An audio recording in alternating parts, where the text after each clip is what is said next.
Imagine, you are standing on top of a hill, looking at the world around you. In front of you is the path that our ancestors paved and the one we continue to create today. This path is not just a series of events, but a story of ideas, discoveries, and accomplishments that have made us who we are. Millions of years of development have brought civilization to you, yes, you, on the other side of the screen. To the top of this hill that continues to strive higher and higher. Now let's ask the big question. How did one man, from a group of hunter-gatherers, evolve into the dominant force on the planet? This story is a successful journey of 10,000 years, filled with discovery, struggle for survival, creation of culture, and progress of civilizations. Why were our ancestors able to get ahead, leaving other species behind? What allowed them not only to survive, but also to explore the harshest corners of the planet, to build a complex society and create technologies that will change everything around them? Each era, from the first steps on African soil to man in space, is but the first chapter of the great book of civilization and progress. We will trace the journey of man from the first migrations and exploration of new territories to the creation of simple societies and great civilizations. You will learn how the agricultural revolution changed human life, what discoveries and ideas have shaped the course of history, and how events have taken us through eras of war, revolution, and technological leaps to arrive at the modern world. Make yourself a strong cup of tea. We're starting. Meet Homo sapiens, man of reason. He lives with a small number of relatives on the African savanna. Their morning begins with a simple but important task: to maintain the fire they have built during the night. This fire keeps them warm, scares away predators, and allows them to cook their food, making it safer and more nutritious. Homo sapiens is not just a gatherer. He holds a stone knife that he created himself. This tool is used to hunt, cut up prey, and make new tools. A necklace of shells and bones will visit around his neck, symbolizing his membership in the group and possibly the investigation. Today, Homo sapiens and his companions are on the hunt for a large antelope. This prey will deliver food for days, but the hunt requires strategy, patience, and skill. Humanity has only just come into existence, and in its eyes it already sees the great potential to conquer the world. Homo sapiens emerged about 200,000 years ago in the eastern part of the continent. This species was the culmination of a long evolutionary process that takes place in the face of a variable climate and constant defense of resources. The African savannas, with their wide expanses and rich fauna, provide an evolved environment that promotes survival through intelligence. The main difference between Homo sapiens and its predecessors was its brain. Its size reached 1,300 to 1,400 cubic meters, making it the largest among the then hominids. This not only increased the ability to analyze environmental plans, but also led to the creation of complex problems, problem-solving, and our knowledge. But it wasn't just brain size that was important. The frontal lobes, given planning, abstract thinking, and social interaction, were particularly developed in Homo sapiens. This turned them not just to react to threats or opportunities, but also to predict them and find alternative ways of solving problems. For example, they could anticipate the discovery of new animals and prepare for them in advance. Homo sapiens made rapid advances in tool-making. While other species used primitive stone effects, intelligent humans began to refine them. They made spear tips, knives, and scrapers that were used for processing hides and meat, as well as making clothing. The social life of Homo sapiens was a key factor in their success. On average, groups consisted of 20 to 50 individuals. This support was weak enough to be mobile and large enough to provide security and support. Each member of the group fulfills a different role. Men usually hunted big game, which required collective change. Women gathered roots, fruits, and berries, and took care of the children.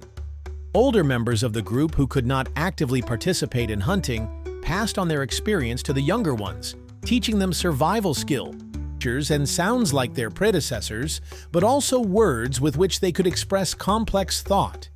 These are people explaining their actions, coordinating group work, and discussing future plans. Homo sapiens has developed a capacity for empathy. Archaeologists have found remains of people who have suffered serious trauma and who were able to survive only because of the help of others. This proves that caring for the weak became part of social life. Although Homo sapiens is not yet a serious economy, there are already early forms of exchange. For example, if one group produced surplus food or tools, it shared them with its neighbors. This strengthened ties between communities and set the stage for the future development of trade. Homo sapiens is the first species which began to create what we today call culture. Early forms include jewelry, art, and rituals that indicate humans' abilities for abstract thinking and symbolic communication. Necklaces made of shells, bones, and animal teeth found by archaeologists served not only as jewelry but also as symbols. They could be considered as belonging to a group or as achievements in hunting. They were also the first steps towards expressing individuality, which became an important factor in social groups. People began to draw hunting scenes, animals, and abstract symbols on the walls of the cave. These drawings were not only decorative but also practical. They could be used to teach youngsters, tell stories about hunting techniques, dangers, or animal husbandry. In addition, art became a means of communication between generations. Burial rituals have become an important part of the life of Homo sapiens. Jewelry, tools, and food are placed in graves. These are indicative of the beginnings of you in the afterlife. Such rituals strengthened the bond within the group and created a shared worldview that became an important part of social. Another manifestation of culture was music. Bone flutes found indicate that Homo sapiens used sounds to express emotions, rituals, and bonding. Music could bring a group together, helping them feel part of something bigger. About 70,000 years ago, Homo sapiens began to leave Africa. This migration was caused by climate change, resource scarcity, and population growth. People moved north and east, settling the Middle East, Europe, Asia, and finally Australia and the Americas. During migration, Homo sapiens encountered other humans such as Neanderthals and Denisovans. These encounters sometimes led to conflict, but more often to interaction. Archaeological evidence suggests species interbreeding and exchange technologies such as stoneworking or tool-making. Each new territory provides unique challenges. In Europe, Homo sapiens faced glacial challenges. They began using animal skins to make clothing and mammoth bones to build shelters. In the arid regions of Asia, they learned to store water and find new ways to hunt fast-moving animals such as antelope. Homo sapiens migrations leave traces all over the world. In the Orient, they pioneered agricultural methods. In Australia, they developed unique hunting techniques. And in the Americas, they adapted to a variety of climates, from deserts to mountainous regions. One of the main reasons for the success of Homo sapiens was the skill of drawing and using tools. These tools became more sophisticated and specialized. Homo sapiens began using combined materials to create more efficient tools. For example, they combined stone tips with observation handles using resins or animal sinew. These techniques allowed them to create spears, axes, and other tools that were highly durable and utilized. Tools are used not only for hunting, but also for cultivating plants, making shelters, and making clothing. For example, bone needles were used to sew clothing that protected against the cold in glacial regions. Stone grain grinders were used to grind seeds, making them edible. Over time, the tools became increasingly sophisticated. Homo sapiens began experimenting with other materials such as obsidian, which was more transparent and translucent than ordinary stone. These innovations allow people to adapt more quickly to new environments. For most of their early history, Homo sapiens presented as hunter-gatherers. Their groups moved constantly in search of food, water, and safe habitats. This way of life involves high mobility, knowledge of the environment, and networking skills. The day of hunter-gatherers began at dawn. Men would gather to hunt, taking spears, bows, and arrows with them as women and children gathered roots, berries, and nuts. Homo sapiens groups often followed animal migrations, moving between regions depending on the time of year. For example, in winter they might take refuge in valleys where it was warmer and soon find themselves in a more open area with abundant food. The diet of Homo sapiens was varied. They hunted large animals such as mammoths and bison and gathered plants that supplemented their diet with vitamins and minerals. They also learned to cook food over fire, which made it more digestible and safer. Hunter-gatherers have accumulated a deep knowledge of nature. They distinguished between animal behavior, plant properties, and changes in the weather. This knowledge was passed on from the elders to the younger ones through storytelling, teaching, and observation. This system of teaching the new generation will be better prepared for life. Homo sapiens' life as hunter-gatherers was not only a struggle for survival, but also a time when the foundations of future civilization were being formed. Their way of life involved ingenuity, mutual aid, and a deep understanding of nature. These became the qualities for all future human achievements. By the end of the hunter-gatherer period, Homo sapiens had accumulated experience that allows them to adapt to a wide variety of environments. They learned to use natural resources, build sophisticated tools, and organize their groups to succeed even in harsh environments. However, the time of hunter-gatherers was coming to an end. Gradually, people began to notice that certain plants could be cultivated and some animals could be tamed. These discoveries marked the beginning of a new stage in human history. The world of Homo sapiens began to change. Thanks to the fact that their groups were no longer nomadic, the first settled settlements appeared. This transition opened up new horizons. People began to study the management of nature, laying the foundations of agriculture and cattle breeding. Homo sapiens stood on the threshold of a new era, and their future depended on how they met the challenges. This was the era of the first experiments with agriculture, the domestication of animals, and the formation of the first social structures. Early in the morning in the Fetarodal territory, where the river meanders between the hills, the farmer comes out of hiding. Its world is already very different from that of its hunter ancestor. She lives in a permanent settlement. A low house made of clay and a tree stands next to a field the farmer's family worked a few weeks ago. Wheat grows here and tame goats graze nearby. The farmer knows that the well-being of the whole group depends on his work. The earthman's morning begins with tending to the plants. He takes a stone hoe and carefully loosens the soil, removing weeds so that they do not hinder the growth of the particle. He knows that it is important to keep an eye on the condition of the fields. If the soil becomes too dry, the crops may die. The farmer notices that the goats in the neighboring plot are restless, and finally, whether they have enough water. He stops for a moment to look at his children playing nearby. The farmer already knows how to prepare edible plants from poisonous ones and how to care for young plants. The farmer is one of the first agriculturalists in the history of mankind. He belongs to the generation of Homo sapiens who became sedentary to take control of the environment. His world was filled with new challenges, but also with new opportunities. Life no longer depended only on the luck of the hunt. The farmer and his tribesmen had learned to manage their difficulty.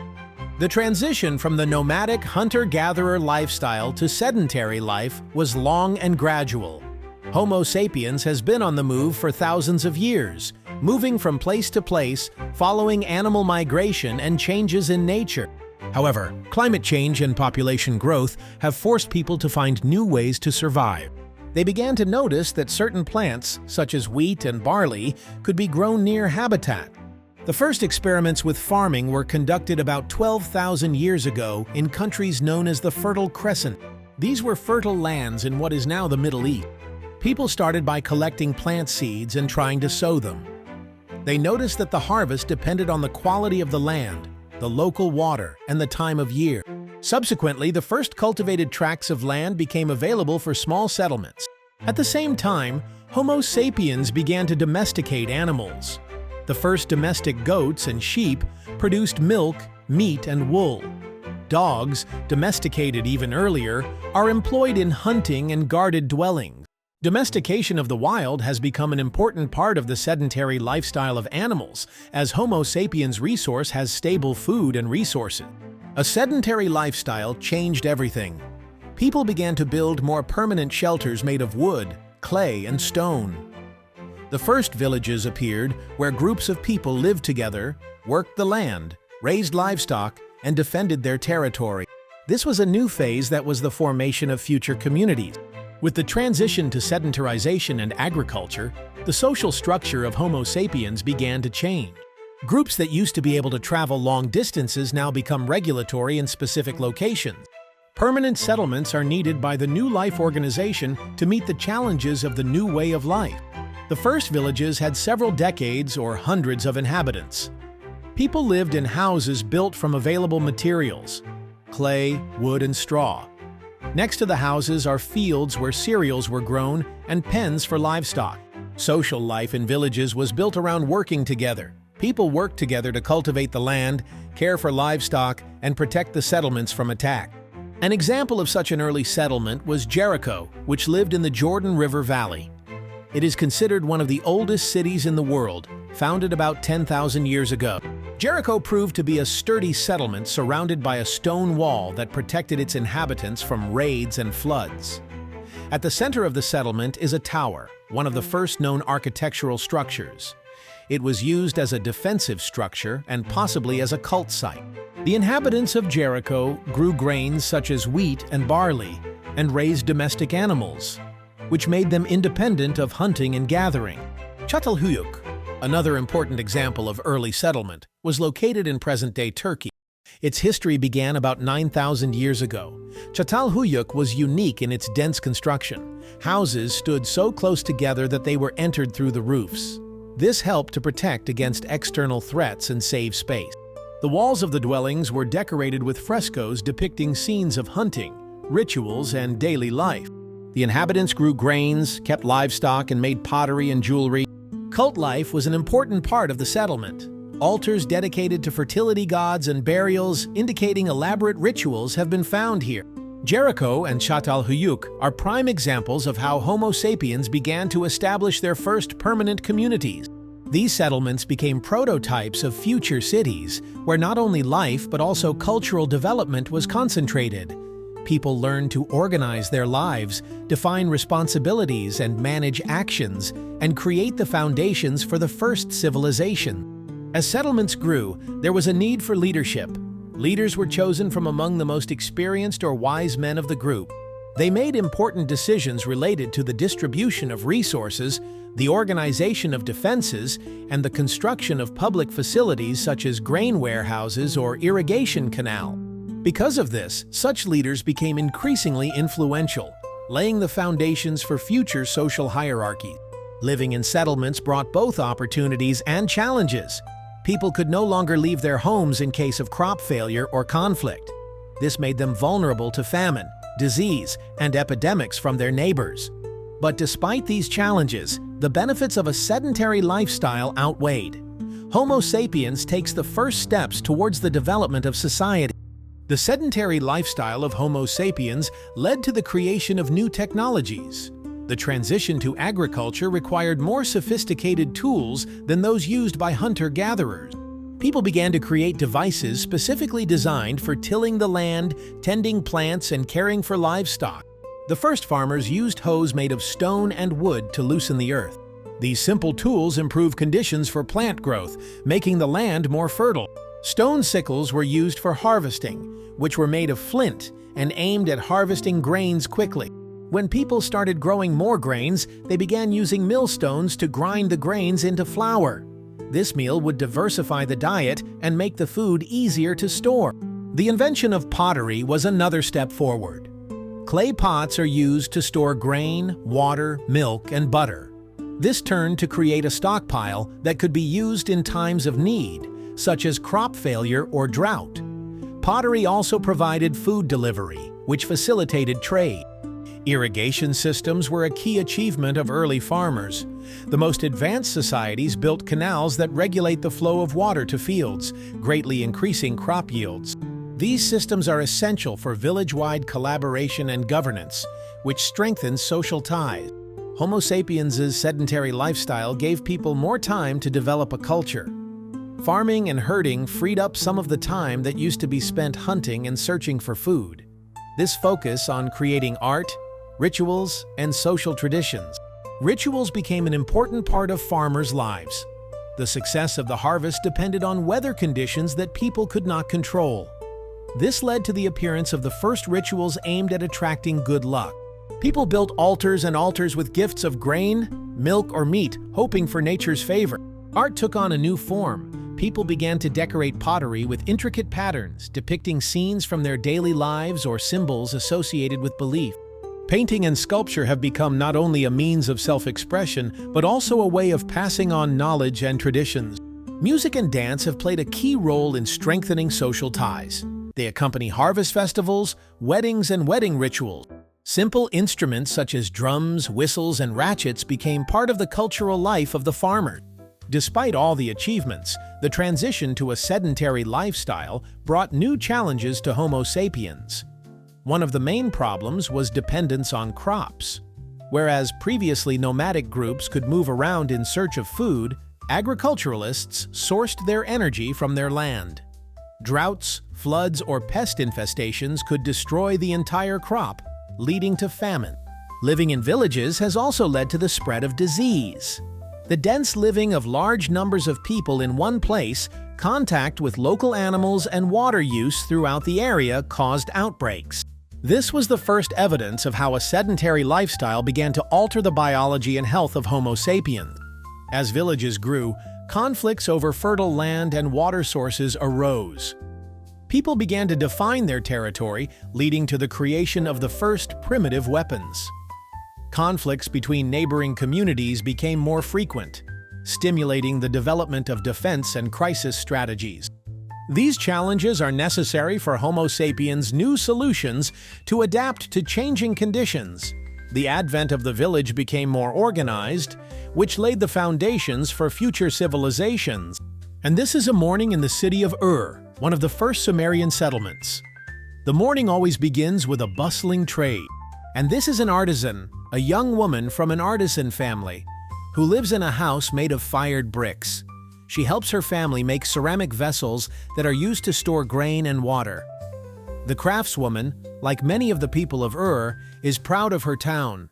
It is surrounded by strong walls, and its heart is the final ziggurat, a temple dedicated to the gods on whom the well-being of the community depends.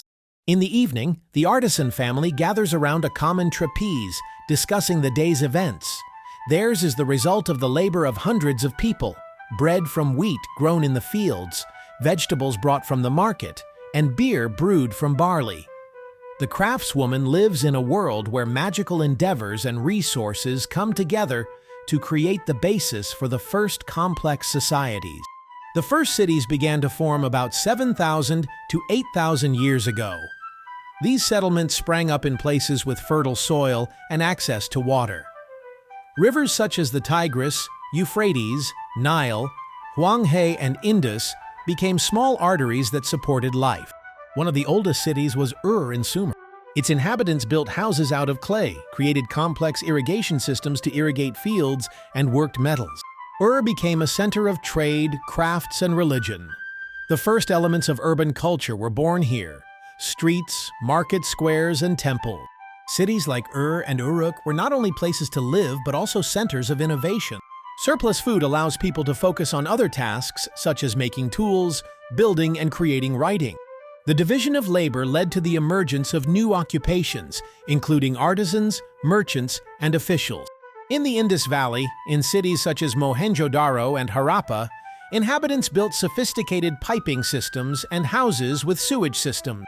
These cities were meticulously planned, streets intersected at an angle, and houses were built of fired brick. The Chinese city on the banks of the Huanghe became centers of culture and government, where the first forms of state power were born. Mesopotamia, the land between the Tigris and the Euphrates, was one of the first areas where complex societies emerged. These rivers provided not only water, but also fertile land that favored the cultivation of grains and the raising of livestock. The first city-states, such as Uruk, Lagash, and Nippur, began to form here. The inhabitants of Mesopotamia created a complex irrigation system that altered fields and kept the economy going even during dry seasons. These projects needed teamwork and coordination, which led to the establishment of the first management structures. The management of irrigation became one of the tasks of rulers and priests. Cuneiform writing, created in Mesopotamia, was one of the elegant achievements of that era. The concept it used to keep records and record business transactions, but over time it has been used for knowledge transfer, environmental protection, and literature. The Epic of Gilgamesh, one of the first literary works in history, was created here. Mesopotamia was also the place where the first legal systems emerged. The Code of Hammurabi, one of the oldest known UN associations, regulated society by establishing the rights and duties of its members. This was necessary to create a structured and just society. Religion played a key role in Mesopotamian life. Ziggurats, stepped temples, were centers not only of religious but also of social life. Priests were considered intermediaries between humans and the gods, and their authority extended to the administration of cities and agriculture. Around 3100 BC, the civilization of ancient Egypt began to take shape in the Nile Valley. The Egyptians used the river's annual floods to create fertile land, making their economic economy one of the most stable in the ancient world. Ancient Egypt was unified into a single state under the rule of the pharaohs. The pharaohs were considered divine rulers who controlled both secular and spiritual life. Their power was consolidated through the construction of giant pyramids such as the Pyramid of Cheops, built around 2560 BCE. The Egyptians developed hieroglyphic writing, which was used to record texts, chronicles, and documents. Their achievements in medicine, astronomy, and math are impressive even today. The culture of Egypt was closely tied to religion. Temples such as Karnak and Luxor were places of worship to the gods. The tombs of pharaohs decorated with structures with paintings reflecting their belief in an afterlife. Around 2600 BC, the Harappan civilization emerged in the Indus Valley, in what is now India and Pakistan. Its largest cities were Mohenjo-daro and Harappa. These towns were striking in their layout. Streets intersected at an angle, and houses were equipped with sewers and running water. Residents used bricks of standard sizes, indicating a high level of organization. The Harappan civilization practiced agriculture, growing wheat, barley, and cotton. They also traded extensively with Mesopotamia and other regions, using animal print to mark goods. The Indus Valley culture is still a mystery because of the phenomenon of deciphered writing, but the objects found, such as jewelry, pottery, and toys, demonstrate a high level of craftsmanship. With the rise of cities, Homo sapiens faced the need to manage increasingly complex societies. Simple community structures were no longer suitable for the new realities. Leaders emerged to coordinate townspeople, restore resources, and protect settlements. These leaders, chiefs, elders, priests, often combined light and religious power in their hands. In Sumer, rulers such as the legendary Gilgamesh were proclaimed viceroys of the gods on earth. This strengthened their authority and allowed them to rule not only the city, but also the surrounding lands. Cities became centers of trade and crafts. People appeared to market surplus crops, textiles, clay vessels, and metalwork. In return, they handled goods that they did not produce themselves, such as rare minerals, timber, or exotic spices. This interaction creates links between cities and regions and provides the basis for trade and cultural exchange. Crafts became an important part of the economy of the first cities. People freed by necessity, constantly sourcing food, began to specialize in the production of goods. Ceramics, metalwork, weaving, and stone carving became permanent calendars of artisans' activities. Ceramics played a central role in the life of the earliest civilizations. Vessels are used to store grain, water, oil, and other products. Decorated with designs with ornaments, they became not only utilitarian but also artistic objects. Turn metalworking created tools, weapons, and jewelry. The Bronze Age began in Sumer, opening new horizons for technology. Trade by regions of cities and towns. Caravans crossed deserts and mountains, bringing goods to the most remote corners. The Sumerians exchanged grain and pottery for gold from Egypt, gems from India, and antiquities from Lebanon. Trade by regions of cities and towns. Religion played a central role in the life of the first cities. It not only united people through a common deviation, but also served a social function. Temples were central to cities, becoming not only religious but also economic centers.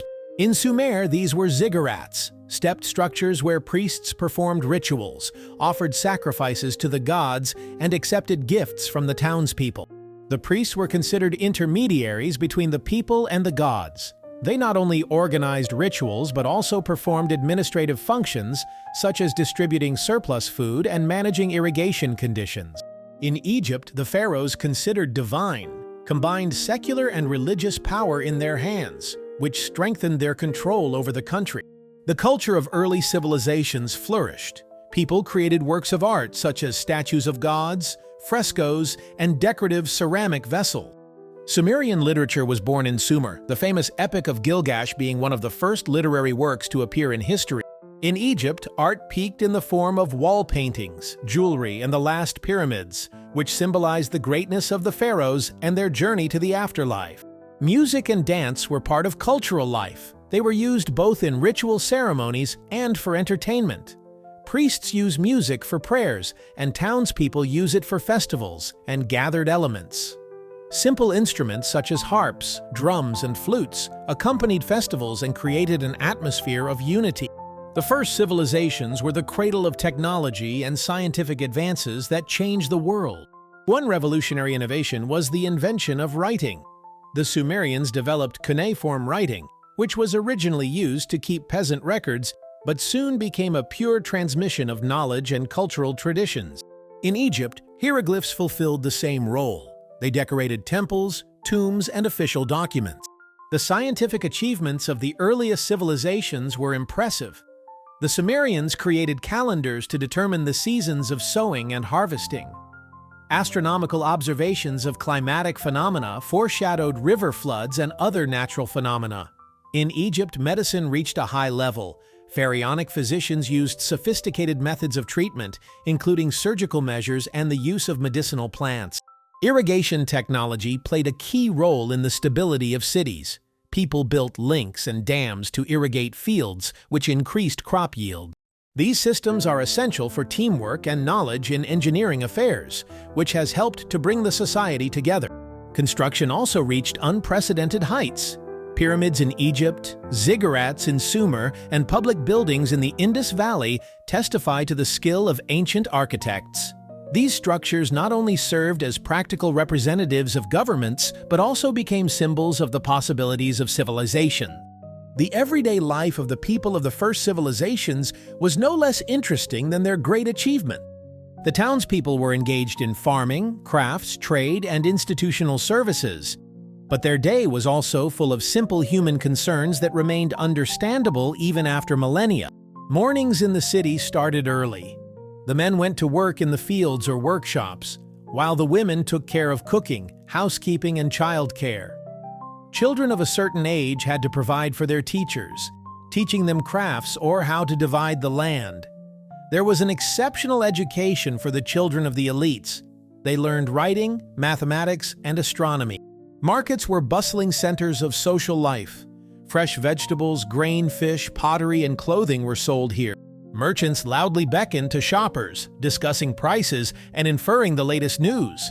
These meetings became not only economic, but also defined events where townspeople could socialize, share stories, and discuss important events. The food was simple but nutritious. Grains such as wheat and barley, as well as vegetables, fruit, and meat, formed the basis of the diet.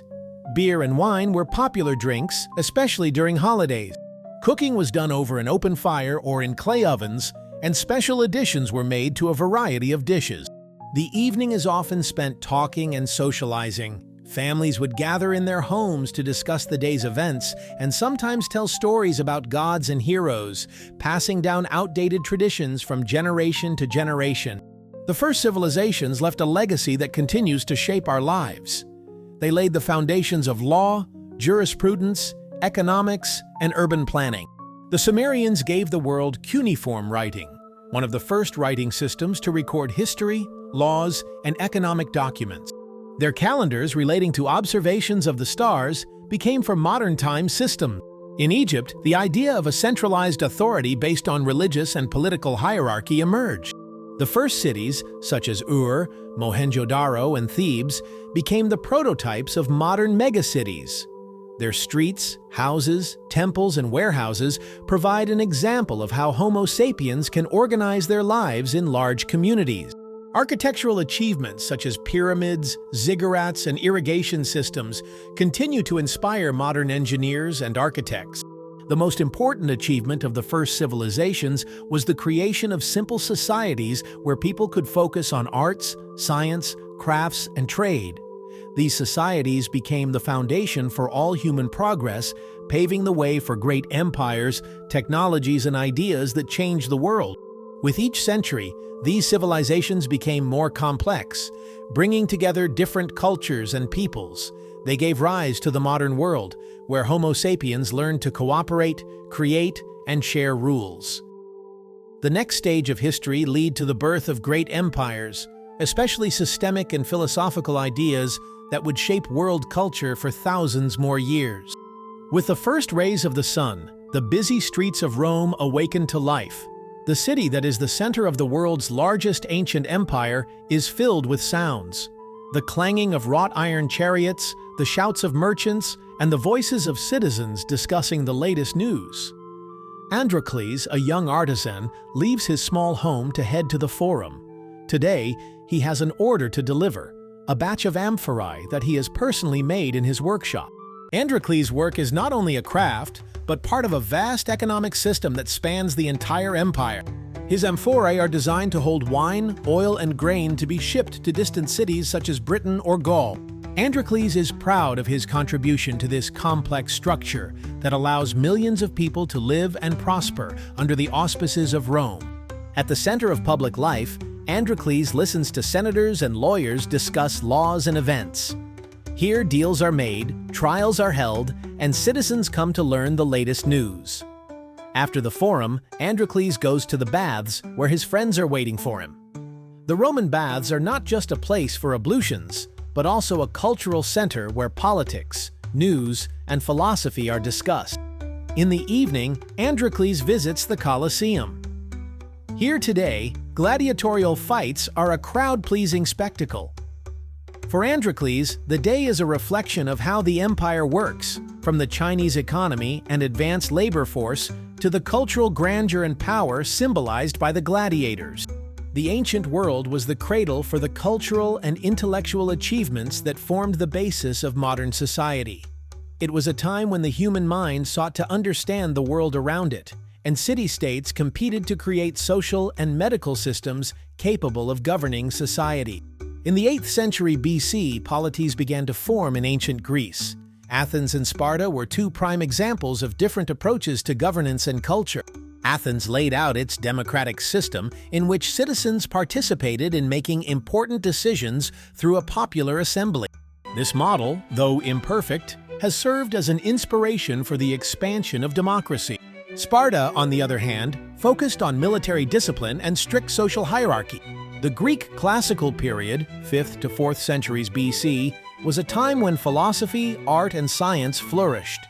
Socrates, their dialogues are preserved thanks to his pupil Plato, who taught his contemporaries to think seriously and search for substance through discussion.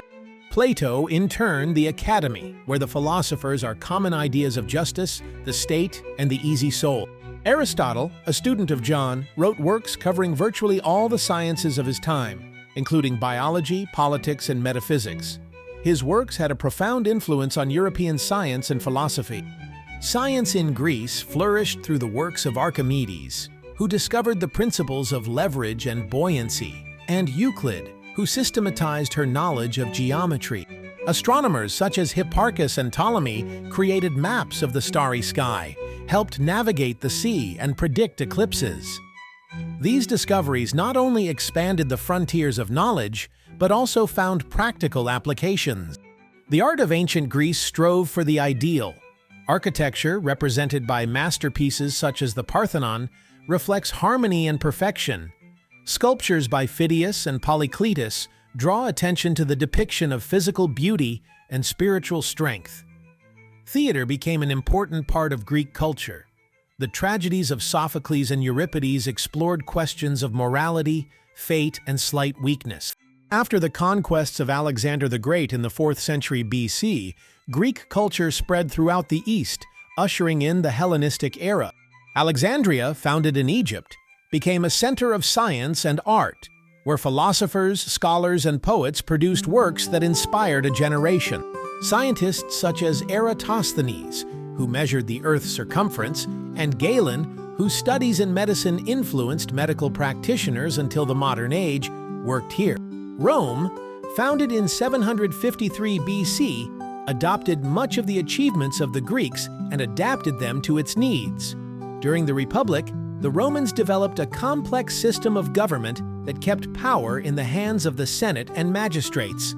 Their laws and traditions became the model for many modern legal systems. The transition to the empire in 27 BC marked a new era. The Roman Empire encapsulated many nations under a single system of government, creating a stability that allowed commerce, science, and the arts to flourish. This era came to symbolize power, greatness, and cultural synthesis. The ancient world witnessed the birth of religions that defined the spiritual path of mankind forward.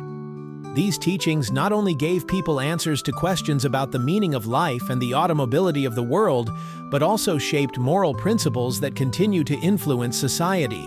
Judaism was the first monotheistic religion to affirm belief in a complex God.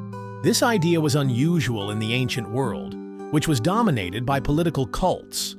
Judaism offered people a new way of looking at the relationship between the divine and man. God was not just a patron, but a legislator and judge. The laws set forth in the Torah governed both church rituals and daily life.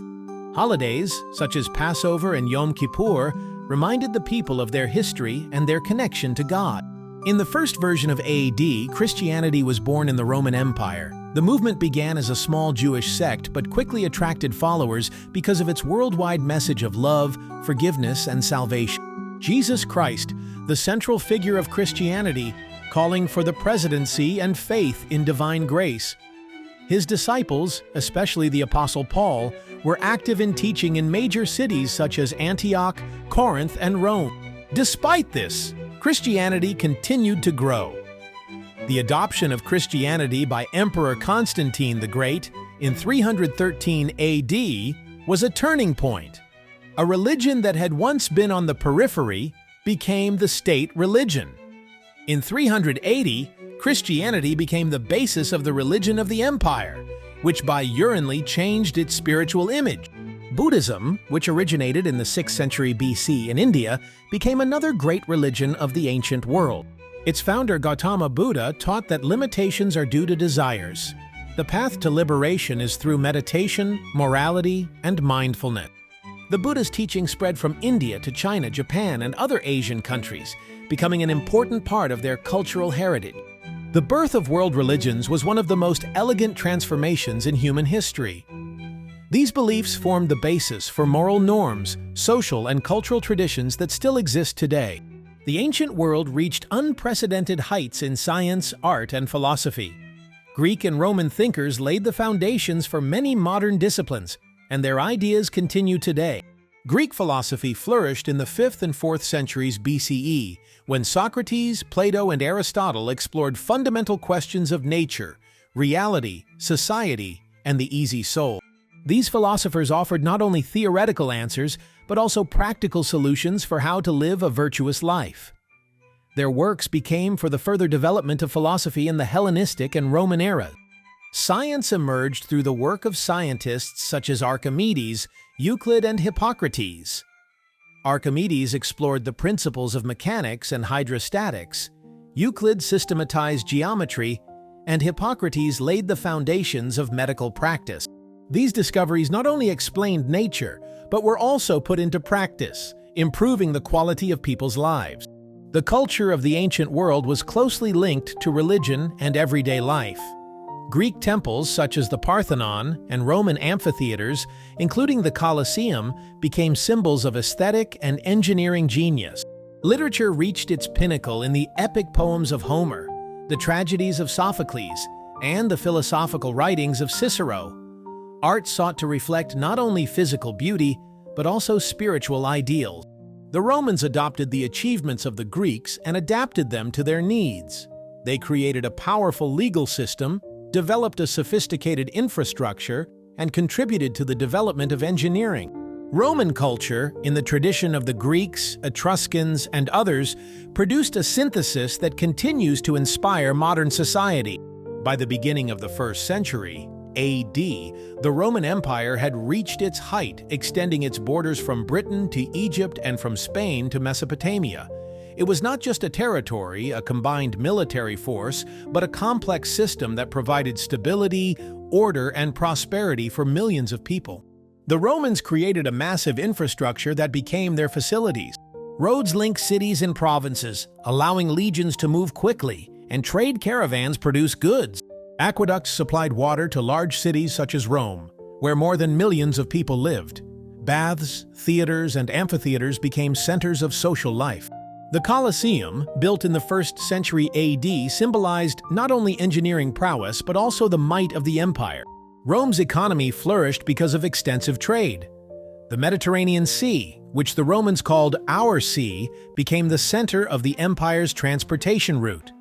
The Mediterranean Sea, which the Romans called Our Sea, became the center of the empire's transportation route. Grain came from Egypt, metals from Spain, fabrics from Gaul, and silk and spices from the east. Roman society was strictly hierarchical. At the top was the emperor, who had absolute power. The next in status were the senators, and then the horsemen, who played a major role in government and the army. The majority of the population and free citizens were peasants, artisans, and traders. Slavery was part of the Roman economy. Slaves worked in the fields, mines, houses, and construction. The Roman Empire was not only a military and economic machine, but also a cultural center. Latin became the language for many modern languages such as Italian, French, Spanish, and Italian. The legal system of Rome, based on the principles of justice and reasonableness, formed the basis of modern European culture. The stability of the Roman Empire was realized by political reforms and military discipline. During the Pax Romana era, a period lasting more than 2 centuries, the foundations of cultural and economic prosperity were laid. The Roman Emperor Augustus established a strong centralized authority, maintaining order in the provinces and encouraging the development of labor. But even at the height of its power, the empire faced challenges. Expansion led to complex difficulties in governance, a domestic dependence on slave labor, and social problems. Nevertheless, Rome symbolizes the preservation of unity, strength, and civilization, influencing all aspects of life in the ancient world. By the 3rd century CE, the Roman Empire began to lose its power. Economic hardship, caused by inflation and agricultural decline, was eroding its foundation. Private rebellions and changes in emperors, deposed or assassinated, created political instability. The borders of the empire were being moved by barbarian tribes such as the Goths, Huns, and Vandals. The division of the empire in 395 AD into Western and Eastern empires were key events. The eastern part, known as Byzantium, maintained its power for another 1,000 years, while the Western Empire faced serious problems. In 410 AD, the Visigoths, led by Alaric, defeated Rimbili. This event shook the ancient world and symbolized the weakening of the empire. By the middle of the 5th century AD, the Western Empire was effectively doomed. In 476, the last Roman emperor, Romulus Augustulus, was overthrown by the Germanic leader Odoacre, which is considered the end of the ancient era.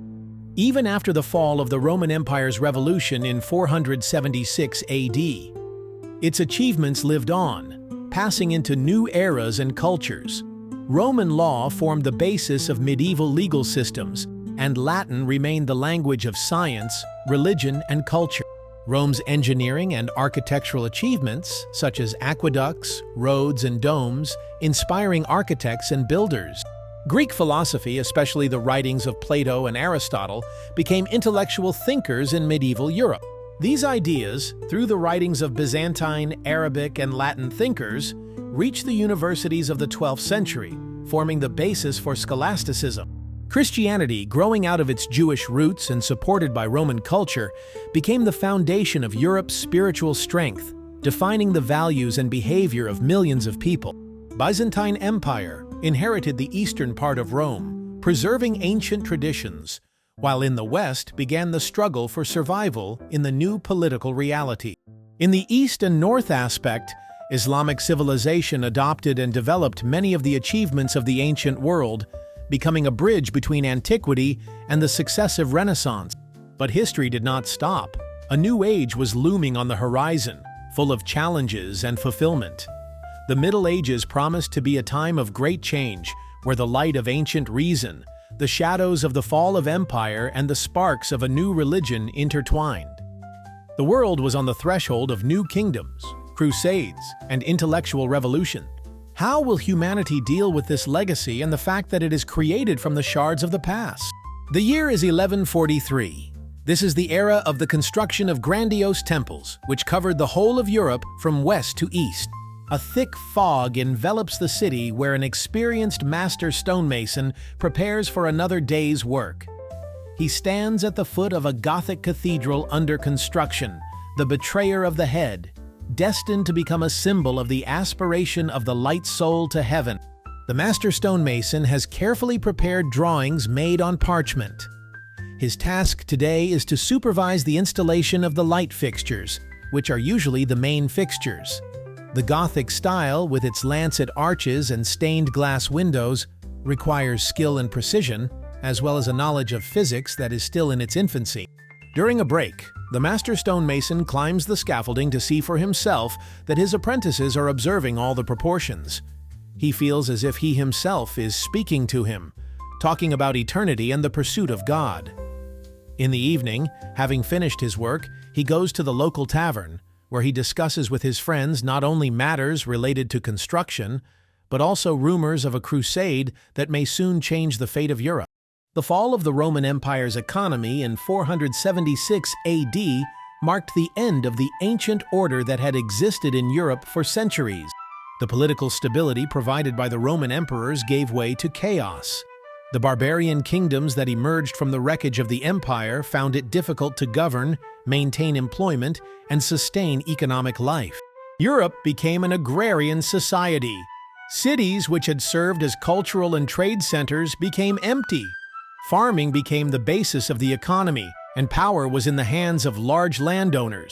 This transformation led to a feudal system where lords provided protection to peasants in exchange for their labor. Feudalism was not only a system of economic relations, but also a social hierarchy. Each person occupied a clearly defined place. Kings ruled kingdoms, vassals served them in exchange for land, knights protected their lords, peasants worked the land. This structure provides stability, especially in the face of an external threat such as a Viking or Magyar invasion.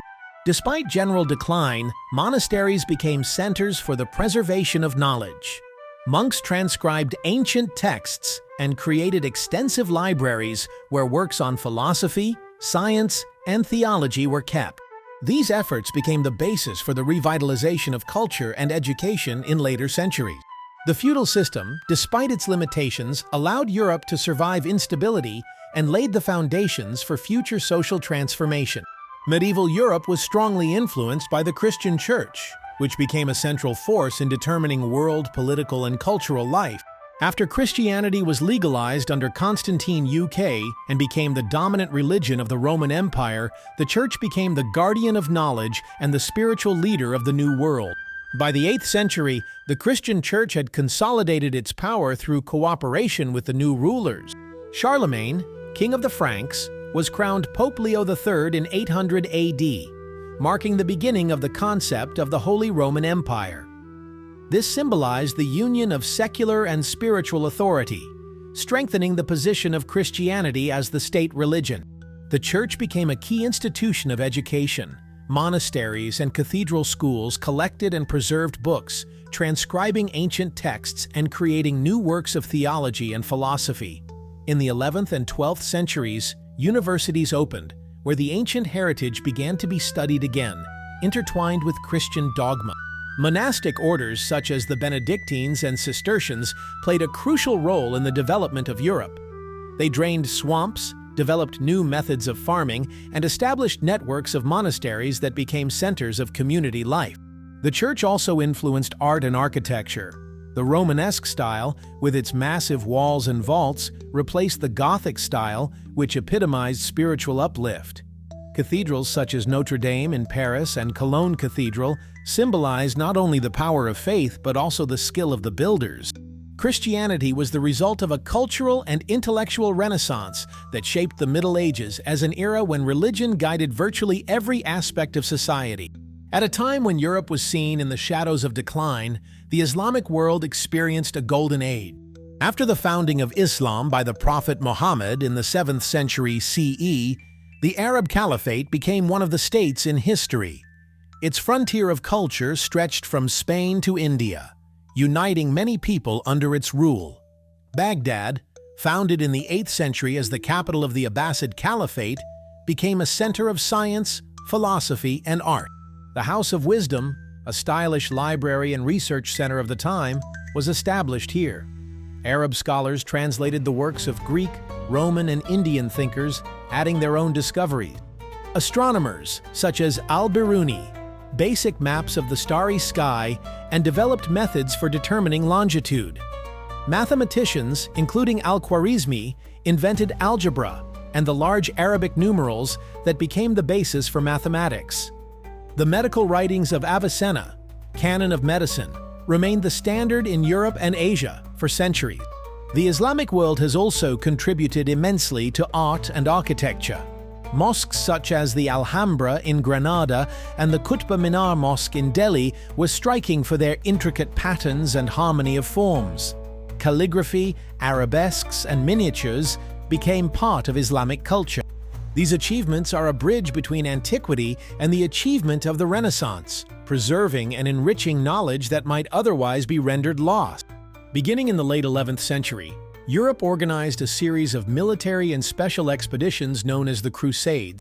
Their goal was the liberation of the Holy Land from Muslim control, but their influence extended far beyond military or defeated territory. The First Crusade, announced by Pope Urban II in 1095, gathered knights, peasants, and clergy to march toward Jerusalem. In 1199, the city was captured, which was one of the first major victories of the Christian world. However, the holding of these territories remained a fortress, and for 2 centuries, Christian states in the East gained and lost ground. The Crusades had a profound impact on European society. First, they promoted trade. The Crusaders brought with them Oriental goods such as spices, silk, and porcelain, which stimulated trade with the Middle East. Italian cities such as Venice and Genoa became centers of trade, enriching themselves in these flows. Second, the campaigns led to cultural exchange. Europeans made advances in Islamic science, medicine, and philosophy, which catalyzed an intellectual awakening. Translations of Arabic texts, such as the works of Avicenna and Al-Ghazali, gave a new impetus to the development of science in Europe. Third, the Crusades strengthened the Church's position but also showed its limitations. The failures of the last campaigns and conflicts within the Christian army weakened its conclusions, which set the stage for future reform. The Age of the Crusades was a way of evoking civilization that, despite the bloodshed, led to cultural enrichment and prepared the ground for new stages in European history. By the 11th and 12th centuries, there was an intellectual renaissance in Europe, often referred to as the 12th century Renaissance. This time was characterized by the emergence of interest in ancient thought, the development of universities, and the emergence of new philosophical ideas connecting rationality and faith. Monasteries, long small centers of knowledge, began to lose their monopoly position. They were replaced by universities located in major cities such as Bologna, Paris, and Oxford. These institutions became places where not only theology, but also the arts, medicine, law, and science were studied. Universities created a new intellectual community united by a common goal: the search for truth. An important part of this awakening was the return of ancient texts to European culture. Through the Arab world and Byzantium, Europe became reacquainted with the writings of Aristotle, Ptolemy, and Hippocrates.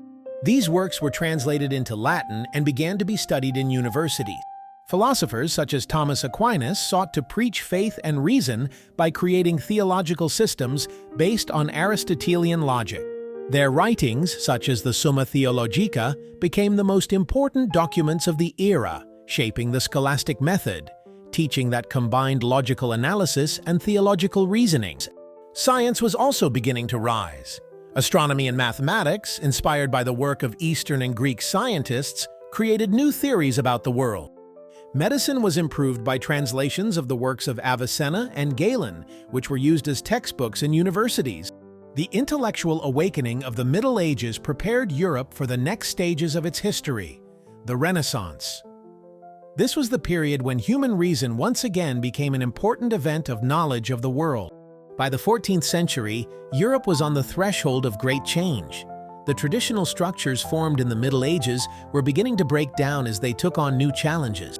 Trade flourished, cities became centers of economic and cultural life, and new ideas began to undermine the foundations of the old world. A reformation of the church was inevitable. More and more people expressed dissatisfaction with corruption among the clergy, which soon led to protests against the prevailing order. At the same time, we are attempting to produce the first guide to assisting in disaster languages that have indicated a growing desire for true personal understanding. The intellectual awakening of the Middle Ages made for bolder steps. Byzantine and Arab philosophers, as well as discoveries made during the Crusades, enriched European science and culture. Humanity began to see itself not just as part of the spiritual order, but as an active explorer of the material world. The age of great discoveries and the Renaissance was on the horizon. Peace was ready for new accomplishments, where research, reflection, and creativity would prevail over dogma. Early one morning in the heart of Florence, in a small but busy alleyway, a young printer opens the door of his workshop. His hands are covered with traces of printing ink. His face radiates inspiration. Today, he is working on new editions that promise to be sensational. The printer, the son of an artisan, was one of the first in his town to master the art of book printing, invented by Johannes Gutenberg generations ago. His workshop fills with noise. Apprentice athletes write scripts on printing plates, while assistants check sheets, fresh produce on the press. Today he is printing the ancient Roman architect Vitruvius's work, the 10 books on architecture. The printer is proud of his profession, which opens up knowledge to new peoples. His work makes books accessible and keeps the ideas of antiquity alive, inspiring artists, scientists, and architects. Each volume printed for him is a step towards a world where knowledge is shared. In the evening, finishing his work, Lorenzo discusses with his friends new ideas on the market and upcoming orders. For him, the Renaissance is a time when books can transform the world, awakening in the eyes the desire for truth and creativity. The New Age era began with profound changes in nature and the world. A key element of this process was humanism, a philosophical movement that argued that human beings learn not only to obey nature and higher powers, but also to actively change the world around them. Humanism began to emerge during the Renaissance period, but it was during the New Age that it became widespread. Francesco Petrarca, one of the first humanists, taught that man should strive for self-knowledge and perfection. He encouraged the study of ancient philosophy and literature, explaining that the knowledge and culture gained from ancient thinkers contributed to the betterment of mankind. Petrarch inspired a generation of scholars and writers who began to study Greek and Latin works, which became a humanistic education. Humanism spread throughout Europe, changing ideas about humanity. During this time, philosophers and thinkers such as Erasmus of Rotterdam and Thomas More began to seek new approaches to issues of morality, politics, and religion. They argued that man, being the creator of his own destiny, knows how to shape his own society and culture. The principles of humanism were also reflected in painting, architecture, and music. Humanists paid special attention to individualism, the search for and affirmation of each person's unique position in the world. Leonardo da Vinci, Michelangelo, and Raphael are masterpieces in which man was portrayed not only as a divine being, but also as an individual striving for knowledge and self-expression. man became not just a part of the divine plan, but an independent modern person capable of influencing the world around him. Humanism not only prompted the study of antiquity, but also catalyzed a new ethic based on reason, empathy, and self-knowledge. These ideas later became for Enlightenment new reforms, revolutions, and social changes that led to the creation of modern democratic and scientific institutions. Renaissance art was a reflection of changes in thinking and perception of the world. Painters and sculptors were inspired by the ancient heritage but brought new elements to their work, realism and emotionality. Leonardo da Vinci, rightly called the genius of his time, left a mark in art, science, and engineering. His paintings, such as Mona Lisa and The Last Supper, amaze not only with the skill of execution, but also with the depth of human feeling. Leonardo also mastered anatomy, engineering, and botany, leaving thousands of pages of drawings. Michelangelo Buonarroti came to symbolize the monumentality and power of Renaissance art. His works, such as the statue of David and the frescoes of the Sistine Chapel, encapsulate the idea of harmony between body and spirit. Michelangelo believed that art was a way to approach the divine. Raphael, known for his pictorial compositions such as the School of Athens, brought lightness and harmony to art. His works symbolize the ideal of beauty that became the standard of the age. Renaissance architecture returned to ancient forms, but adapted them to new conditions. The cathedrals, palaces, and public buildings of the time are striking in their grandeur. The Dome of St. Peter's Basilica in Rome, announced by Bramante and completed by Michelangelo, became a symbol of the energy-secure era. The art of the Renaissance not only delighted contemporaries, but also became for the following phenomena. It was proven that beauty inspired by reason and nature could change society for the better. In the 16th century, Christian Europe faced profound changes that forever altered its spiritual and political landscape. The Reformation, which began with protests against abuses in the Catholic Church, led to the division of Christianity into several denominations. Martin Luther, a German monk and theologian, was the catalyst for these events. In 1517, he promulgated his 95 Theses, criticizing the sale of indulgences and other practices of the Church that he felt were contrary to the gospel. His ideas about salvation through faith rather than church rituals spread rapidly with the invention of printing. Luther was not alone. Jean Calvin, Ulrich Zwingli, and other reformers in different countries of Europe developed the ideas of the Reformation, forming new Protestant churches. These changes caused a split within Christianity, resulting in the emergence of Lutheranism, Calvinism in Europe. The Reformation influenced culture and politics. The Catholic Church, faced with the loss of that community, initiated the Counter-Reformation, which led to reforms in church governance and the method of missionary activity. The Jesuit order became one of the main instruments of Catholic expansion, especially in Europe. Religious conflicts caused the thought of war. The Dutch War of Independence, the 30 Years' War, and other conflicts claimed millions of lives, but also led to the influence of the Reformation. Was not only a religious movement, but also a controlled movement that changed the relationship between church, economic, and society. It paved the way for the Age of Enlightenment, where the ideas of freedom and rationality appeared first. The 17th century was a key period for the formation of a new worldview based on scientific methods and rationalism. The scientific revolution, which affected all fields of knowledge, from astronomy to medicine, changed the solar view of the world. Nicholas Copernicus, who proposed the heliocentric model of the universe, not only broke the usual idea of the Earth as the center of the world in the Middle Ages, but also opened the way for scientific discoveries so far. His work became the basis for Galileo Galilei, who used the telescope to make observations that confirmed Copernicus's ideas. Galileo Galilei was the first figure in science whose experience confirmed the correctness of a scientific event based on observation and experimentation. Isaac Newton, in his work, The Mathematical Beginnings of Philosophy, defined the discoveries of Galileo and Copernicus by proposing the influence of universal gravitation and the laws of motion that became classical mechanics. His discovery has been a game changer for many branches of science, from astronomy to engineering, and has allowed people to step confidently into a new understanding of nature. Along with medical and biological scientists such as Andreas Vesalius and William Garvey began to study the human body and its internal processes. This led to the development of medicine based on experimental data and anatomical studies, which greatly limited treatment and research. The scientific revolution arose in everything, causing changes in society, politics, and art.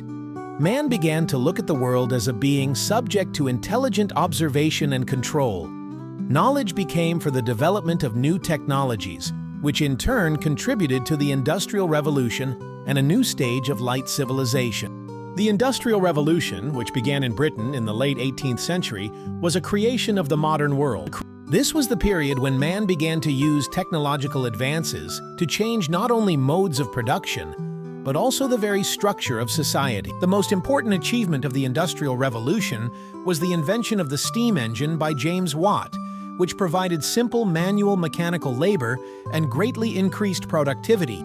In the textile industry, where mechanization initially began, new machines such as spinning and weaving looms began to be used, leading to mass production of fabrics. The transportation revolution, brought about by the construction of railroads and the creation of steamships, also greatly accelerated the processes of production and trade. This opened up new horizons for the international movement of goods, people, and ideas. However, the Industrial Revolution manifested itself not only in technology, but also in people's lives. Workers began to move en masse to cities where factories and plants were built. Meanwhile, cities began to grow, and a new class was forming, the laborers. Working conditions in the factories were extremely harsh, which led to increased social tensions and protests. This led to the development of labor operations and the first trade unions. The Industrial Revolution, with its progress and problems, was also a time for the development of new social and political ideas. Feudalism was replaced by capitalism and industrialization, which changed the social structure and began to shape the modern system. The New Age era was a turning point in the history of education and science, when knowledge ceased to be a privilege and became increasingly accessible to modern society. These universities, academies, and learned societies took on the task of systematizing and disseminating knowledge. Book printing, invented by Johannes Gutenberg, played a key role in the transformation. By the 17th century, scientific societies began to appear in Europe and became centers for the exchange of ideas and experimental activity. In 1660, the Royal Society of London was founded and was home to scientists such as Isaac Newton, Robert Hooke, and Robert Boyle. Their work together not only accelerated scientific progress, but also laid the foundations of the modern scientific method. Similar organizations, such as the French Academy of Sciences, founded in 1666, helped science create an international phenomenon. The most important dissemination of knowledge was book printing. The mass production of books on scientific research made philosophical works and technical manuals available not only to scientists, but also to the educated public. For example, the writings of Copernicus, Galileo, Newton, and other great minds of the New Age spread throughout Europe, influencing a wide range of people. Education in the New Age also became a driving force for cultural progress. Schools accessible to the middle class began to be established in European countries. It should be noted that literacy, previously the privilege of the nobility and clergy, became more widespread. Such educational reforms were supported by the Enlighteners, who believed that educating the people led to a more just and reasonable society. The widespread spread of Enlightenment ideas had a huge impact on the education system. Philosophers such as Jean-Jacques Rousseau argued that education should be aimed at developing a child's talents and abilities. His work, Émile, or On Education, was revolutionary for its time, an approach based on an individualized approach to learning. Scientific research also became more specialized. European progress was made in medicine thanks to the works of William Garvey, who discovered the circulation of blood. His research, based on experiments, laid the foundations of modern physiology. Chemistry received a new impetus thanks to the research of Robert Boyle, who developed laws to explain the behavior of gas. The development of physics and mechanics was associated with the works of Isaac Newton. This discovery not only explained the motion of bodies on Earth, but also laid the foundation for engineering and technical discoveries. His contributions to mathematics, including the creation of differential and integral calculus, have become part of the modern scientific toolkit. The most important feature of this era was the desire to connect with science and practice. Inventions such as the microscope, telescope, and barometer became not only tools for exploration, but also symbols of a new level of knowledge.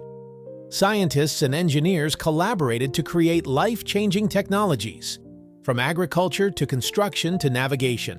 By the end of the 19th century, humanity had reached a new threshold. The modern age, which had given the world science, art, and revolutionary social change, gave way to a period that promised more discoveries but also more challenges. The early 20th century was an era of great expectations and hopes, but also of tremendous upheaval. The Industrial Revolution, which began in the 18th century, had by this time grown into a global process.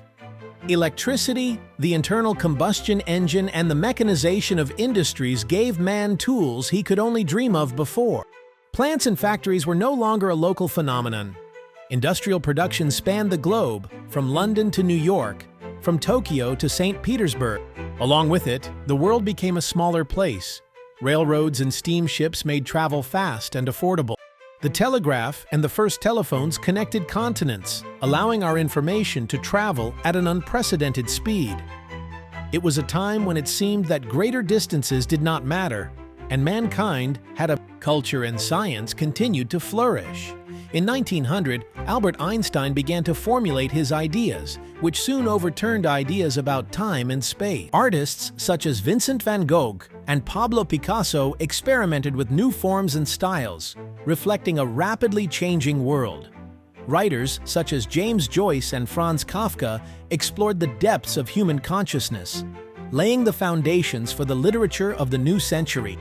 But this rapid development hid deep social contradictions. The growth of cities led to overpopulation and deterioration of living conditions of labor. The struggle for women's and workers' rights has become more pronounced, and new movements such as suffragettes and socialism have been gaining popularity. The world is on the brink of great change, both positive and destructive. The late 19th century was a time of great expectations. People believed that technology, science, and culture could create an ideal society. But at the same time, this optimism hid the shadows of new threats: world war, crises, and social problems.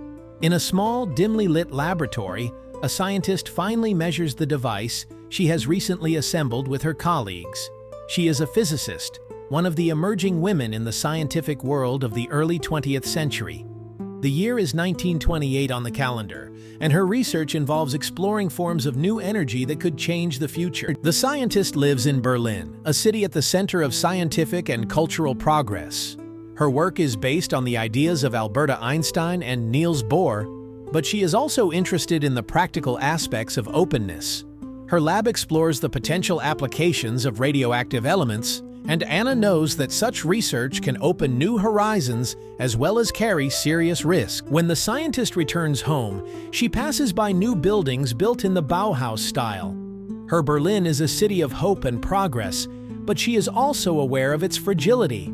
Political instability and social conflicts are manifesting themselves, and no one can predict what the world will be like in a few years. For Anna, the 20th century is a time when science promises unlimited possibilities, but also poses serious questions for humanity.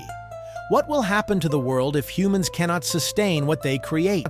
Despite the crises of the early 20th century, it was a time of incredible scientific discoveries that changed humanity's perceptions of the world and its place in it.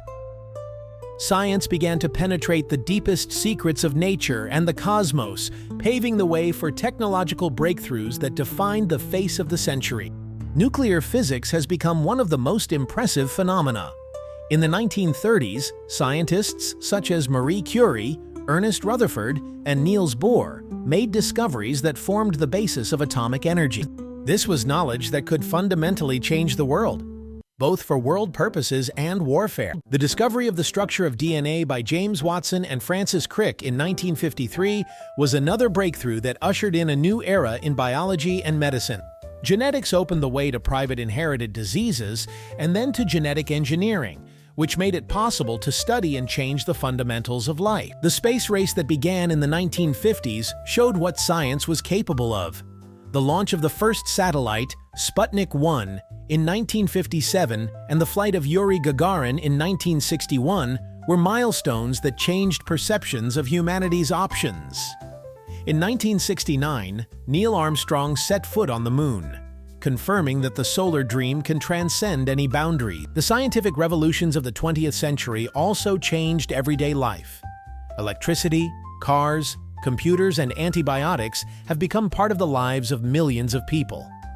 These advances show that science is not only abstract knowledge, but also a tool for solving practical problems, from dealing with disease to space exploration.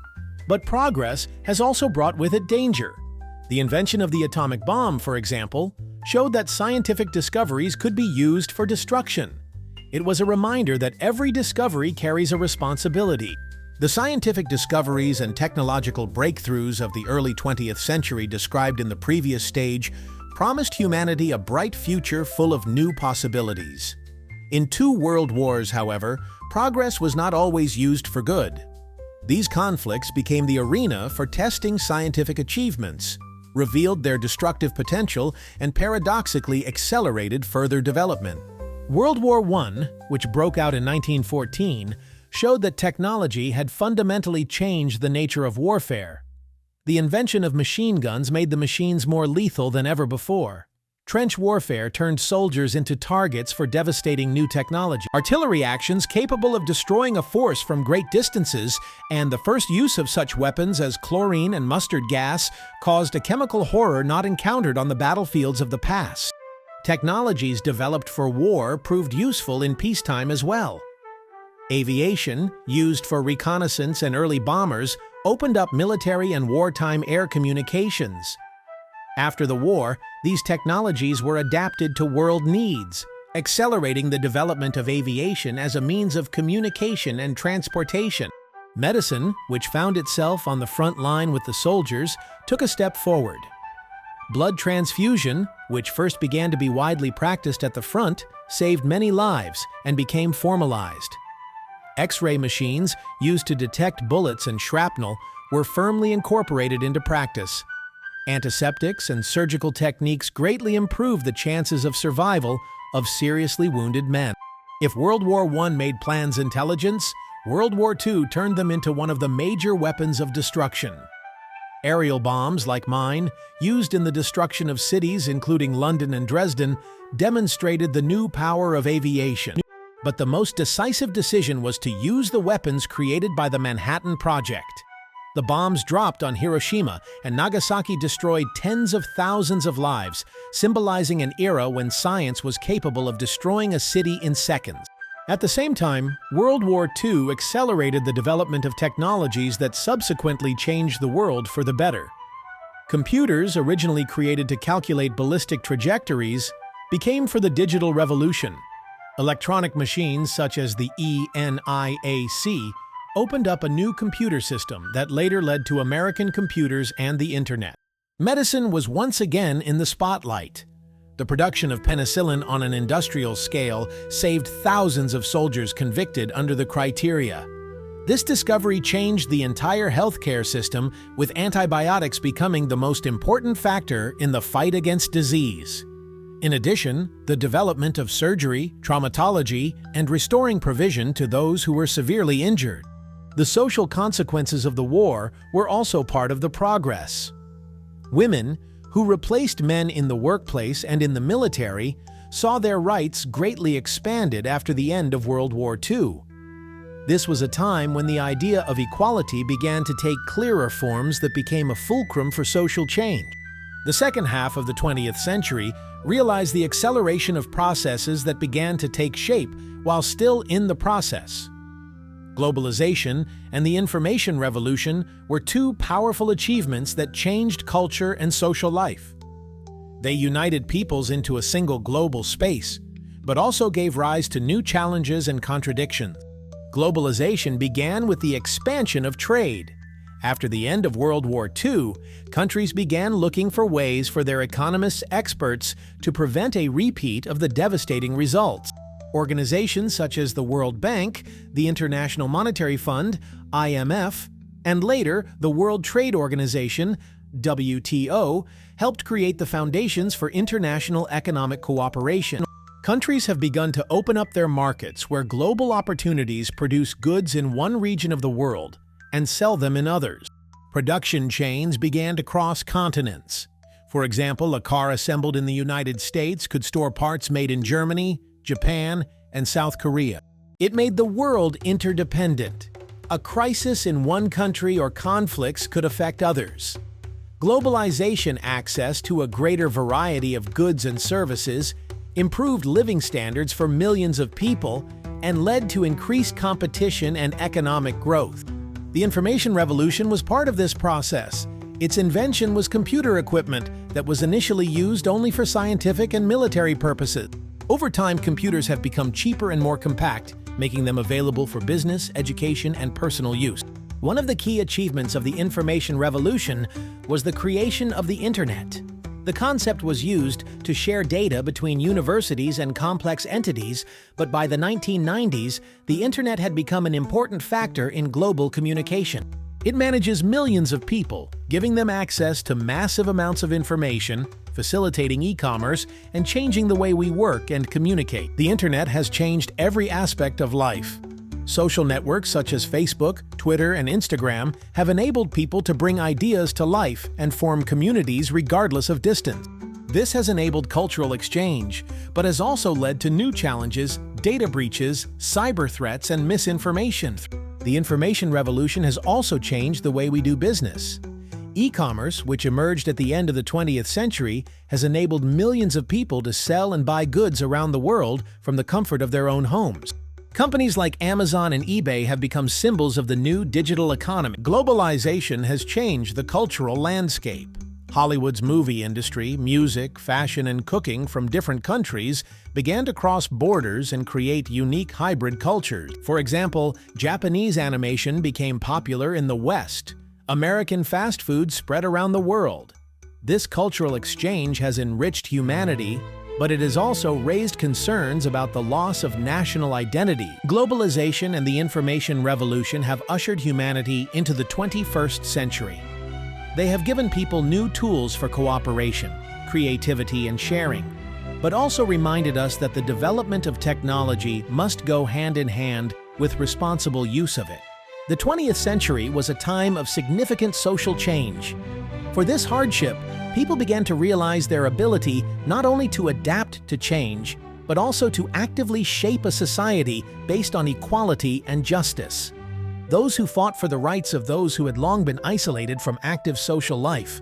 Women, African Americans, laborers, and many others. One of the first measures was the fight for women's rights. At the beginning of the 20th century, women in most countries of the world did not have the right to vote or hold high positions. However, already in 1918, after years of struggle, Great Britain turned to voting for rights. Soon, many other countries, including the United States and Canada, joined the example. In the 1960s and 1970s, the feminist movement became even more active, putting equal pay, reproductive rights, and women's representation in politics on the agenda. Social and cultural norms were changed, and women began to play a more important role in the economy, politics, and public activities. This movement for equality was not limited to women. In the United States, the struggle for civil rights for African Americans began in the 1950s and 1960s. Martin Luther King, Rosa Parks, and other leaders began mass protests against racial segregation and churchianity. This move resulted in the passage of the Civil Rights Act in 1964, which officially banned discrimination based on race, religious sex. These events came to symbolize a struggle for equality and justice that continued and strengthened. Social change also affected labor relations. 20th century labor movements achieved significant improvements in working and living conditions. From World War II through the 1970s, labor unions, as well as widespread political activism, played a key role in reducing working hours, improving working conditions, and raising wages. These changes became the basis for the formation of the economic state in a number of countries in Europe and North America. Labor movements sought to strike a balance between the rights of workers and the interests of employers, which in modern times has greatly improved social security, access to healthcare and education for large segments of the population. Thus, the social transformations of the 20th century were to create a modern society where the ideas of equality, human rights, and social justice are central. People began to struggle for their place in society, and this struggle led to the fact that many social barriers were destroyed. As a result, social institutions have undergone significant changes, and new forms and rules of regulation have also emerged in the international sphere. Towards the end of the 20th century, new challenges were encountered that shaped the transition to the 21st century. Technological progress and globalization opened up enormous opportunities, but also risks that required immediate solution. The end of the Cold War in 1991 ushered in a new era of changing ideological conflicts, global security concerns, environmental concerns, and economic stability. The emergence of threats such as climate change, pandemics, and cybercrime required a new approach to deepening cooperation. Space exploration continues. The International Space Station, launched in 1998, has come to symbolize the unified evolution of humanity in space exploration. People began to think about the colonization of other planets and the prospect of life beyond Earth. The culture of the late 20th century has become increasingly international. The internet and mobile technologies allow people to realize ideas and create contemporary projects regardless of geographical boundaries. However, the growth of technology has raised new questions: how to preserve privacy, prevent abuse, and ensure equal access to digital resources. The late 20th century was a time of reflection. Humanity, which had made incredible advances in science, culture, and technology, found itself faced with the need to address global challenges. The world entered the new millennium with hope and anxiety, preparing for the challenges that the future brings. And this is a man of modern times. He wakes up early to make it to his first meeting of the day. He is an engineer working on new projects in artificial intelligence and renewable energy in Silicon Valley, one of the centers of 21st century innovation.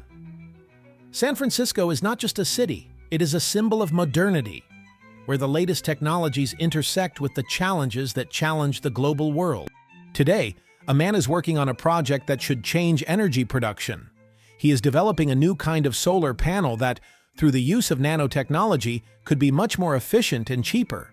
He realizes that the future of the project's energy field depends on profits, and perhaps it could help reduce carbon emissions and man's impact on the climate. At the end of the day, the man dives back into his work, analyzing the huge amounts of data his company has been receiving lately.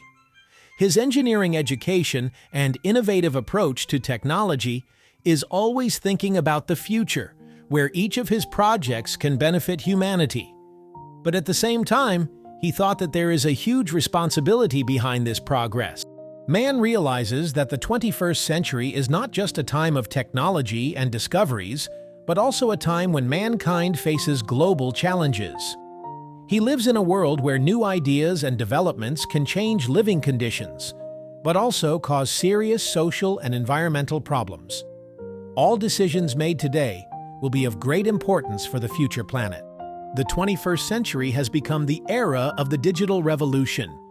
Against the backdrop of rapid progress in information technology, the internet has become not just a new method of communication, but has also led to changes in the economy, culture, and social life. Since the early 2000s, the internet has become available to almost every person on the planet. Computers, smartphones, and tablets have become a confidential part of everyday life. Social media such as Facebook, Twitter, Instagram, and WeChat have become tools for communication, education, and work. But beyond that, they have become crucial platforms for sharing information and shaping public opinion. These networks have also demonstrated a new degree of cultural impact. Memes, viral videos, and cultural trends now cause impact in a matter of hours, becoming part of the European community. The emergence of such platforms has led to a new democracy, in which citizens can directly express their opinions and act on political processes. The internet has also given rise to social activism, such as the #MeToo movement or protests against climate change. It has become an arena for voting, action, and information dissemination, including in countries where traditional media organizations are used. However, with the development of the internet have come new challenges. Next to issues such as misinformation, invasion of privacy, cyber threats, and phenomena in access to information, important issues in a global world are beginning to emerge. Advances in artificial intelligence and machine learning are accelerating the emergence of new technologies, such as workplace automation, that also address issues of the future of work and social justice. In addition, the digital revolution has led to the phenomenon of the digital divide. Countries and regions that do not have sufficient access to the internet and new technologies are beginning to lag behind in terms of professional, educational, and cultural development. This source of problems needs to be addressed immediately if the world is to avoid deepening the divisions too high. The 21st century was a time of rapid changes in the world economy. Globalization, technological innovation, and capital redistribution have significantly changed the system. While at one pole, highly developed countries with innovative economies thrive, at the other pole, poverty and instability continue to grow. Technological advancements such as automation, artificial intelligence, and robotization have changed the job market to a great extent. Machines and algorithms have begun to replace humans on production lines and in offices, leading to morning jobs, especially in industries such as manufacturing and services. At the same time, these changes have opened up new opportunities in technology and digital occupations that require new training. One of the most pressing issues of the 21st century has been the growth of color. Despite economic growth in the Nordic countries, phenomena such as poverty, social status, and lack of access to basic services have become more serious. Many countries have faced health and education deficits, and even in the more developed countries, the economic crisis remains in a bad situation. New models have begun to emerge in response to these challenges. The ideas of green economy, transition to sustainable consumption and production, as well as the introduction of redistribution and growth models have started to gain popularity. The principles of fair income, principled entrepreneurship, and corporate social responsibility are becoming increasingly relevant as a new generation of entrepreneurs and leaders strive to create economic systems that take into account the interests and rights of all citizens. Standing on the threshold of the 21st century, the world has emerged in the face of unprecedented change, and a future that once seemed distant and uncertain now appears as a reality filled with both opportunities and challenges. Global issues, changes such as climate change, security threats, and technological breakthroughs are painting a picture in which future generations will make decisions that affect the fate of all humanity. The future envisioned by many is a world where technology can not only drive progress, but also support change in everyone's lives. Artificial intelligence, biotechnology, neuroscience, and genetics are providing new horizons for humanity. But these advances, which can improve quality of life, simultaneously carry risks associated with ethical dilemmas, mass automation, and the threat of control over powerful technologies. How will we manage artificial intelligence? What social structures and laws are needed to prevent the assumptions exacerbated by technological advances? Predictions for the environment are becoming increasingly alarming. Climate change continues, and the world will either have to find ways to adapt or face catastrophic consequences. Transitioning to sustainable and renewable energy sources, preserving biodiversity and combating pollution are becoming urgent challenges for future development. But there is also hope. Energy revolutions such as solar and wind power, as well as innovations in ocean cleanup and ecosystem protection, can mitigate the effects of destructive processes and enable future generations to live in greater harmony with nature. The social changes that are so much a part of globalization and the digital revolution will continue. Perhaps new forms of human interaction such as virtual reality, augmented reality, and internet things will make the world a friendlier place. Information will be transferred faster than ever before. At the same time, these technologies can give rise to new forms of development and social divisions, unless sufficient momentum is made to ensure equality of access to these resources. It is important that technological development does not increase the vulnerability of populations or lead to global climate change. Future global politics also lies at a crossroads. A multipolar world in which several world powers influence surrounding relationships may prove to be both new opportunities for cooperation and a new environment for conflict. A time when traditional alliances and institutions such as the UN and the World Trade Organization take the lead may take the place of new models of cooperation, where climate, technological, and humanitarian initiatives will be most important. A united world could become a major obstacle to overcoming global threats such as pandemics, ecosystem crises, and threats to global security. At the same time, the issue of preserving peace and social stability remains key. It is becoming clearer every day that political, economic, and cultural systems must rise to maintain a balance between individual rights, collective interests, and global challenges. Equality, education, access to healthcare, and the ability to participate in modern technology will all determine whether the transition to a more just and sustainable world is finally successful. When we look back, human history appears as a complex but coherent chain of discovery, change, and adaptation leading to modernity. We have come a long way, from the earliest days when people began to organize into communities to today, when science, technology, and global connectivity offer us unimaginable opportunities, but also require us to take on significant challenges. Our path of transition to advanced trade routes and exchange between foreign cultures, which has become for globalization. In the past, people began to realize that coming together through trade and communication could create strong ties, as well as raise issues related to trade and exploitation. New economic technologies became necessary for the development of trade, which in turn led to the creation of capitalist structures and the growth of scientific and technological progress. Today, humanity stands on the threshold of a new era.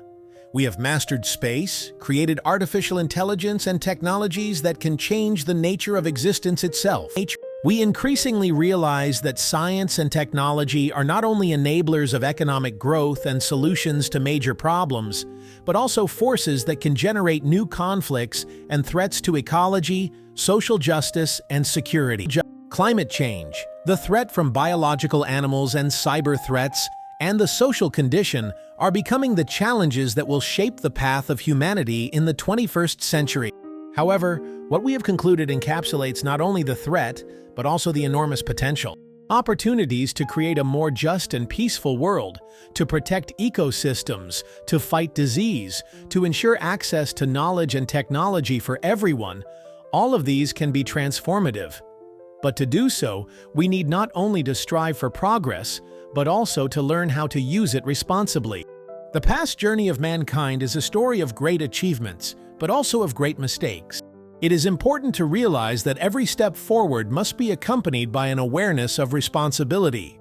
After all, progress is not just the result of scientific discoveries or technological advances, it is the result of our choices about when we use this knowledge and how it hinders future generations.